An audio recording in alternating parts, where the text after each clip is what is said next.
Quality, service, atmosphere. You're next in the chair. Feel at home in the barbershop. G. Bush offers a fresh cut on sports. The barbershop isn't just grooming for guys. It's culture, it's lifestyle, it's sports. And it's now the barbershop is giving the sports scene a sheer shave and shine. Join the makeover now. Follow Garrett Bush at GBush91 on Twitter.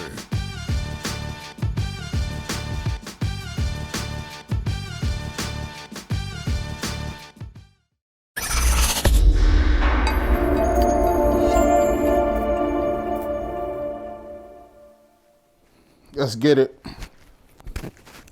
This is a breakdown you've been waiting for. This is what you've been wanting to get into. This is the breakdown that you really need to listen to and that you need to have ready in your mind when you're watching the Kansas City Chiefs versus the Cleveland Browns in the divisional playoffs in the AFC. Welcome on in. I'm your boy G. Bush, and I want to thank you for coming into the barbershop to get this breakdown. You know how I do in my breakdowns. No fluff, no story time. As you can see, I got the red on. The red is intensity. The red means I'm focused. The red means we're going to have to get right into this thing. And before we do that, I want to thank you guys for coming in, but I want y'all to hit that like button. It helps the channel grow. Hit that like button if you appreciative of real breakdown, not touching around on certain stuff and only talking about where the football go. Let's talk about real breakdown and analysis. If you're a fan of that on both sides, Kansas City as well as the Cleveland Browns, you know how I give it up on my breakdowns. I'm fair, honest, open in terms of what I do in breaking down the game. Sometimes that doesn't endear me to the people that's back in Cleveland, but that's how I give it up. First and foremost, I talk about football. First and foremost, I'm a student of the game. I played football for over 20 years, and that's how I give it up. It's about the game first and foremost. Of course, I want to see the Browns win, but when I'm talking about these breakdowns, of course, I'm going to come from an angle of what the Browns need to do to try to win this football game. But when I do my recaps and when I talk about certain things, I don't sugarcoat it. I'm not a homer. I'm not getting paid by nobody to talk about certain angles and to make people feel better about whether you win or lost. So that's how I give it up. Please like the channel. Please subscribe to the channel if you like or if you would like to do so. But liking this blog really helps us out and growing the channel. So let's get into it. Chiefs versus Browns. First of all, Kansas City is dangerous. Kansas City is dangerous, and they're dangerous as cyanide. They're dangerous as carbon monoxide. And what I mean by that is they will rock you to sleep and you won't even know it. It's the Michael Jackson. It's smooth. It go down smooth. It's like, it's a tequila sunrise. It's Jello shots. It's Harry Buffalo. That's how smooth the Kansas City Chiefs offense is. When they come out, Kansas City does so many things that rock you to sleep because there's multiple layers to it. They hit you with certain things in different layers, but they always got an second or third option off of that. And it all works off the tight end game. Travis Kelce is what makes it go. There's never been an offense, I think, that's predicated, unless you go back until you look at the New England Patriots teams with Gronk and Aaron Hernandez. There has never been a team predicated off of the tight end and making you decide how you want it. Jodeci featuring Tupac. How do you want it? How you want it. Because if you want to let Kelce kill you, he will get catch after catch after catch after catch, and it'll just get annoying. And they'll slow you, walk you all down the field. They'll run option routes. They'll run drag routes. They'll run him, and they'll ISO him on a linebacker. They'll ISO him on a free safety, a strong safety, and they'll make you take that away with bracket coverage. Somebody on the top of him and somebody underneath him. And if you run that bracket coverage, then you got two of the fastest dudes in the league and led by Tyreek Hill. And that guy, if he gets a step on you, it is a wrap. If you even, you late. If you even, you lost. If you think long, you think wrong with him. That's deep ball after deep ball after deep ball. That's how fast he is. Sammy Watkins is still fast. He been fast. And when you talking about Patrick Mahomes, he's a quarterback that don't give you mistakes. He doesn't give you missed throws. There's quarterbacks in this league where I give it, you break it down into tiers. There's quarterbacks who, if you blow a coverage or if you miss an assignment, they only hit that pass 8 out of 10 times, right? So there's 2 times where they miss a guy or it just misses out front, and the announcer always says, "Oh wow, he wishes he had that one back. Oh man, that was 7 on the board. If he puts that right in front of him, he's still running right now." Nah, that don't happen with them dudes. He puts that ball on the money 10 out of 10 times, and that's 10 out of 10 times with pressure in his face. That's 10 out of 10 with pressure in his face, that moving the pocket, throwing sidearms, blindfolded, in a lawn chair. That's what he does. So when I talk about the dangerous nature of the Kansas City Chiefs offense, that's what it presents to the Cleveland Browns. On top of that, the Cleveland Browns secondary, that's the weakness of their team. This is the weakness. Cleveland's secondary allows any pedestrian quarterback to walk up and down the field, whether it's your, and I'm not saying he's a pedestrian, but Lamar Jackson's strong suit is his legs. If you look at the last few games, last games of the season, they've let everybody walk up down the field. Lamar Jackson, whether it's guys that are secondary quarterbacks. Sam Darnold has walked up to the field. David Carr has walked up and down the field. Everybody has consistently got their money off on the Cleveland Browns in the secondary. So the thought process immediately is this: when you're the Cleveland Browns, don't think you're stopping anybody. You think, I got to get 55 points. One of the things that we saw against the Pittsburgh Steelers is you let your foot off the gas just a little bit at the end of that game. And that game was a little closer than you thought that it should have been. If it wasn't for that screen pass at the end of the game and Chubb runs that in, that game's is a one-score game. You cannot think that you're going out here to somehow stop the Chiefs. You have to think you're never stopping them. It's just all about how many points you're going to get. Is they going to get 7 or 3? But you can't think that you're going to stop them, period. The Browns need to score 50 or 60 points to win this game. They showed a highlight of Texas Tech versus Oklahoma back when Baker Mayfield played against Patrick Mahomes, and the score was like 59 to 60-something points, right? That's the type of game that the Cleveland Browns need to play during this game in order to win. With that being said, when you look at the Kansas City Chiefs, one of the things that the Kansas City Chiefs are vulnerable and ways you can affect the Kansas City Chiefs is this. I've said it.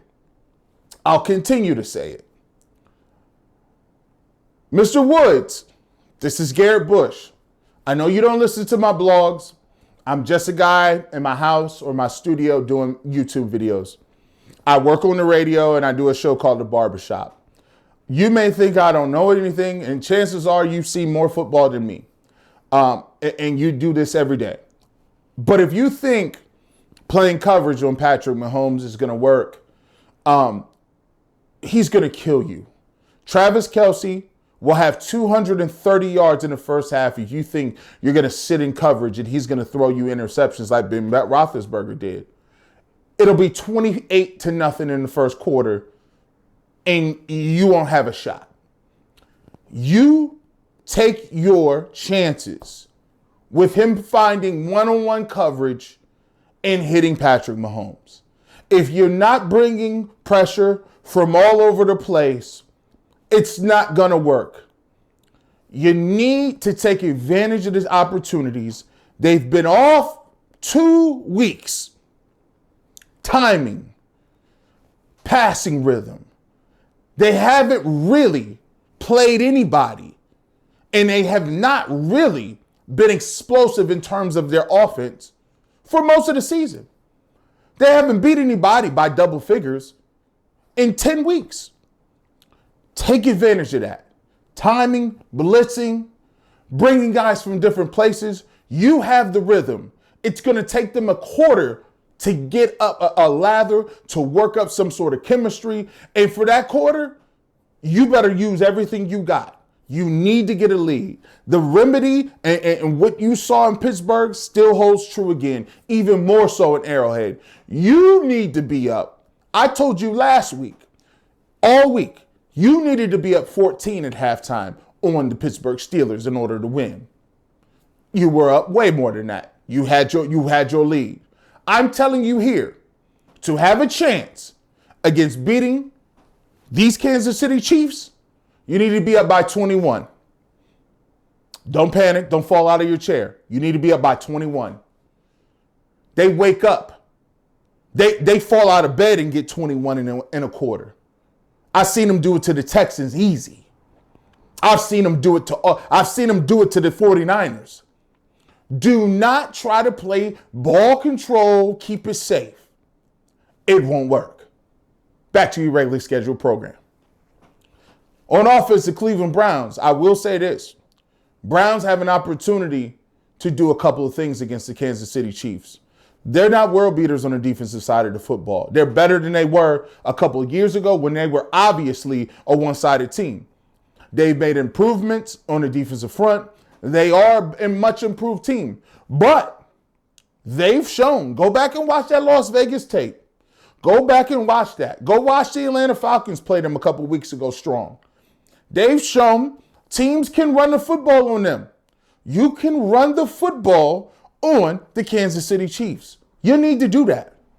But you also need to throw the football. The outdated playbook or the outdated scouting report that most people will tell you, don't believe it. Don't listen to them. You could tell somebody don't know nothing about football when they keep giving you the Cleveland Browns game plan from week 4. That week 4 playbook that they keep trying to tell you on, you could tell they ain't watching no Browns games. The Cleveland Browns have had the most empty sets in the last 4 or 5 weeks out of any team. The Browns go empty. They spread you out. And what they do is they do a good job of having personnel groupings. I said it before last game. Personnel groupings as me playing defensive end and defense and being a defensive guy and defensive mind is that we look at personnel groupings, right? We don't really know what formation you're coming out in. We place our defenses on the field based on personnel groupings, not formations. So when we see 3 tight ends in the game, what is that? We thinking run, right? We're thinking run. 3 tight ends, big guys in the game. What that does is the Cleveland Browns keep linebackers in the game. So now if you keep Bryant, Hooper, and Njoku in the game, that means you have a two-way go.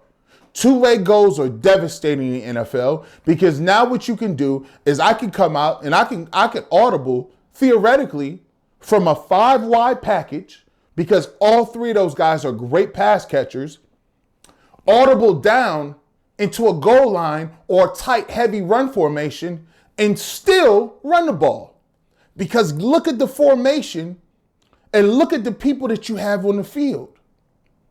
You still have Jarvis Landry, who's a good run blocker, who's crazy at catching the football, one position. Njoku, Much improved blocker. Probably the best run blocker on the team in terms of the tight ends. We know what he can do catching the football. Hooper, tight end, still can catch the football. Bryant, catch the football, tight end. Also, you shift your running back out wide in the empty formation, whether that be Hunt or Chubb, and they both can catch the football. So look at the versatility that you have when you can go, and I can audible from goal line to 5 wide. And now every single linebacker as a defensive coordinator, you have to keep them on the field. You got to keep them on the field now. Now I can mismatch you. I got a linebacker on Hunt, mismatch. I could put Jarvis Landry in the slot, mismatch. I got Njoku on a linebacker up the seam, mismatch. You see where we're going with this? That's where the Cleveland Browns are maximizing what they're doing as far as their personnel groupings. And that's what we're talking about in personnel. People say, why are you going 5 wide? It's the difference between going 5 wide with 5 receivers and the difference between going 5 wide with 2 running backs, a running back, 2 tight ends, and 2 receivers. You see what I'm saying? We're keeping people on the field that we can utilize, that we can exploit in the passing game. When we look up front, the Browns have an advantage up front if they can get guys back. Guys back. Interested to see who's going to be at back, if Conklin is going to be available to go. And when I look at this Browns offense and look at what they were able to do up front, and I was amazed. They went down the list of people on the Pro Football Focus grades. Conklin, number 1. I'm like, wow, that's crazy. Teller, number 1. Treader is in the top 3. Batonio didn't even play, but he's a top 5 at his position, right? And Wills is a guy that's been playing, and he's been playing great football for a rookie the whole year. You know, position after position after position, those guys have showed up every single game. Now, when you look at this game from a perspective of obviously who has an advantage and what are the keys to victory from the Kansas City Chiefs and the Kansas City Chiefs looking to win and the Cleveland Browns, it comes down to this. Keys to victory are for the Kansas City Chiefs, Patrick Mahomes, fast start, and can he knock off the rust? Will there be any rest versus rust argument? In my opinion, if Kansas City is Kansas City and they come out and they're ready to go and there's no rust, they win this football game. They have Patrick Mahomes, and I think Patrick Mahomes at 100% rest versus rust against that secondary of the Cleveland Browns is a rough one. If you're looking at the Cleveland Browns, what you're hoping is there is a little rust. There is a little layoff. And you're using that momentum to continue what you started against Pittsburgh. And you get reinforcement. Your coach is back, offensive coaches, it is back as far as and head coach. Offensive line coach is back, Calhoun. Kevin Stefanski is back. Also, you're looking at Denzel Ward being back. Denzel Ward is back in the mix. That is huge. There's so many different things now you can do in terms of Denzel Ward being back, having that guy and matching him up with one of the best guys, and obviously putting him on Tyreek Hill and seeing if he can match up with him.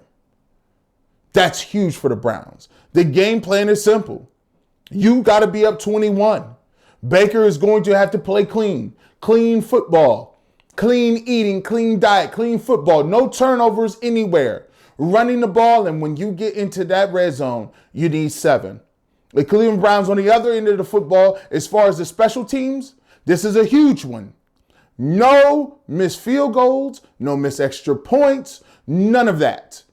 None of that can happen, and you need 7 instead of 3. 7 instead of 3, and there needs to be 2 times that the Browns can hold the Kansas City Chiefs to 3 points instead of the Chiefs getting 7. They need that. They need to bend but don't break, and need a couple of those times where the defense can come up and hold them to 3. Those are the keys to victories. Those are the keys to the game. But I think this game is going to be a wildly entertainment game. And either way you go, Either way you go for this game, I think this says volumes in terms of the Cleveland Browns of where they at. Nobody would have expected the Cleveland Browns to be here, last year, 2 years ago. You have an opportunity to go to Arrowhead and have an opportunity to play against the Super Bowl champs, one of the best quarterbacks, in my opinion, one of the best quarterbacks to ever do it early on. Baker Mayfield has a chance to elevate his profile, and the Cleveland Browns have an opportunity to do something amazing. Shock the world, shock everybody, and make it to the AFC Championship game. I'll tell you what, they beat the Kansas City Chiefs. All bets are off. They beat the Kansas City Chiefs. I think that their confidence level raises to a point where nobody beats them. I'm sorry. You beat Patrick Mahomes. You beat Patrick Mahomes in Kansas City and Arrowhead. I don't care if it's Lamar Jackson. I don't care if it's Josh Allen. There's no way they're losing in the AFC Championship game. I'm sorry. Once you slay that dragon and you go and beat Pittsburgh, your arch nemesis, then you come back and beat one of the best quarterbacks and teams and offenses and best minds of all time, there's no way you come back and lose to Josh Allen or Lamar Jackson and Mr. Running Football himself. No, there's no way it happens. The Cleveland Browns will be on a roll. They will be on too high of an emotional swing, and momentum is devastating. Right now, as we speak, I still don't want to play the Cleveland Browns. If I'm Kansas City and Andy Reid, I don't like the layoff. I don't like the confidence they playing with, and I don't like the deaf silence coming out of Cleveland. I don't like the fact that people is focused, and I don't like the demeanor in which we got with Kareem Hunt and Chubb and the focus level of what this team has. I don't like it, and I would not like to play the Cleveland Browns. I said it before the playoffs started. I don't like it.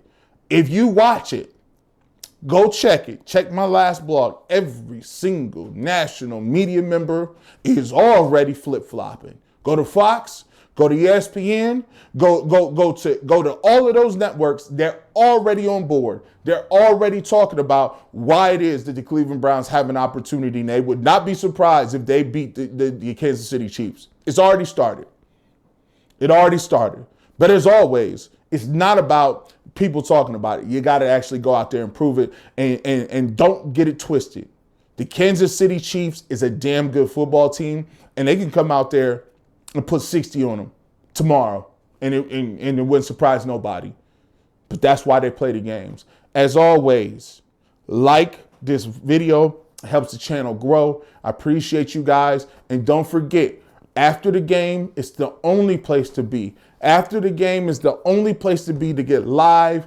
And immediate reaction is right here on the live stream, the barbershop live stream. Only person in the city doing it. Only person live, right, ready to go. Ain't no other media members on YouTube immediately like I'm giving it up to you, man. Man, I salute because I do it, and I do it because of y'all, and I'm one of y'all at the end of the day. So please like and subscribe and check me out after the game. You know what it is. It's the barbershop.